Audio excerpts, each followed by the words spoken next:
Welcome to Ancient Echoes, Coins and Culture of the Ancients, the channel that takes you on a captivating journey through the intricate tapestry of history, numismatics, and the rich cultural heritage of civilizations long past. I'm your host, and together we'll dive deep into the fascinating world of ancient coins. Those small metallic windows into the past that reveal stories of empires, trade, artistry, and the essence of societies that once flourished. Join me as we uncover the secrets behind these small but powerful artefacts, exploring the tales they tell about economies, politics, art, and the daily lives of our predecessors. We'll venture into the remarkable cultures that minted these coins, decoding symbols, inscriptions, and designs that carry the echoes of distant eras. So, whether you're a seasoned numismatist, a history enthusiast, or someone eager just to discover the hidden gems of antiquity, Ancient Echoes is your gateway to the enthralling world of coins and culture from ages gone by. In today's episode, we'll be looking at monumental architecture in ancient Rome. Many historians view Rome as a functioning city, exploring the way its buildings worked to deliver shelter, entertainment, food, water, and even more to its inhabitants. But we also know Rome contained elaborate, expensive structures with no immediate practical function. We might call these structures monuments, a category which could include Rome's obelisks, commemorative arches, memorial columns, statues, tombs, and the funerary inscriptions. These serve to act as visual markers of a person, place, event, or concept that their builders felt deserved a permanent place in the crowded city. This tendency to memorialise particular spots with significance and meaning was characteristic of the Roman and Greek world. We already know about origin myths that associate characters like Romulus and Aeneas with particular spots in the future city, linking the mythical past to the urban present. But also we see emperors like Augustus present themselves through architecture and link themselves to the great historical mythical chain of Roman history. In this extract from Cicero's Academica, the great Roman thinker Cicero praises a contemporary author, Varro, for writing a book that explained this dense historical landscape to the Romans. We were wandering and straying like visitors in our own city, Varro, until your books brought us home, as it were, so that we could finally understand who and where we were. You revealed to us the age of our homeland, the narrative of its history, the topographicness of its districts, its places. Now, by the middle of the 1st century BC, when Cicero was writing, Rome was used to thinking of itself as a site of great antiquity in which particular places or structures contributed to the city's own story. This tendency was about to take off in new directions under the city's emperors, who built to enhance their reputations and link themselves to their predecessors, and also to raise the whole city to a new level of grandeur. So, what sort of monumental structures formed part of this landscape? At the humblest level, the tombs and funerary inscriptions of ordinary folk.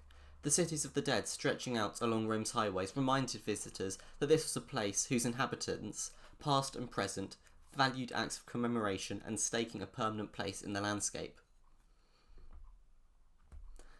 Within the living city, different sorts of monuments jostled for attention. Some did this by taking possession of particular spots. The books of Varro that Cicero praised explain the legendary origins of the stories that adorn the springs, caves, groves and hills of the city.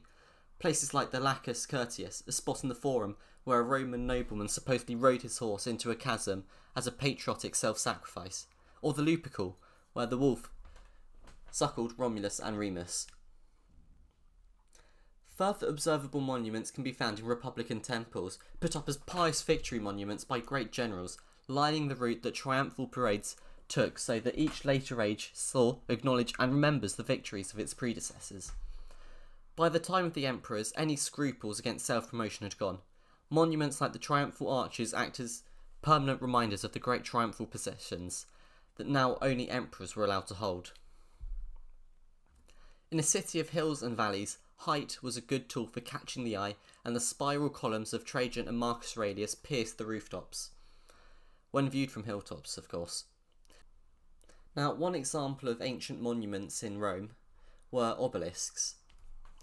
Rome's needle-like obelisks occupied prominent and imposing positions in the city. The great granite obelisk in the Piazza del Popolo was originally located on the Spina, central barrier of the Circus Maximus. In the square outside the present-day Italian Chamber of Deputies at the Palazzo Montecalcio stands another obelisk, which once functioned as the gnome of a giant sundial, or meridian marker, laid out as a pavement by Augustus.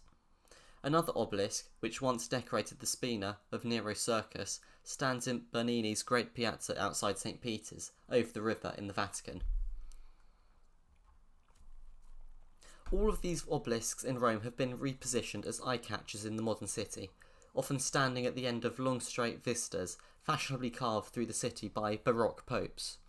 Moving these obelisks was a magnificent feat of papal engineering, as it had been in antiquity. Part of the point was how difficult it was to bring these huge monoliths over the sea from Egypt and then winch them up. The obelisks in the Piazza del Popolo, for example, weighs around 235 tons. Therefore, in conclusion, the repurposing of these obelisks and the crowning of Trajan's and Marcus Aurelius' columns with new statues of St. Peter and St. Paul just remind us that Rome has always been a city of display, but also of reuse and reinvention, and always will be.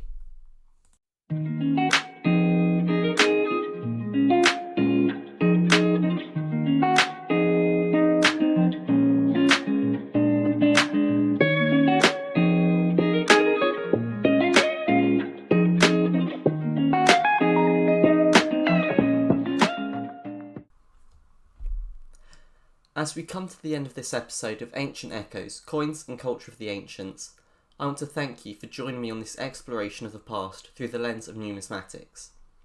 The journey we've embarked on is just the beginning, and there are countless more ancient coins and stories to uncover.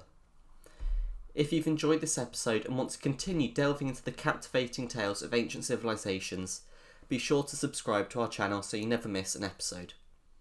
Until next time, I'm reminding you that the echoes of the past are still all around us waiting to be heard. Thank you for tuning into Ancient Echoes, Coins and Culture of the Ancients.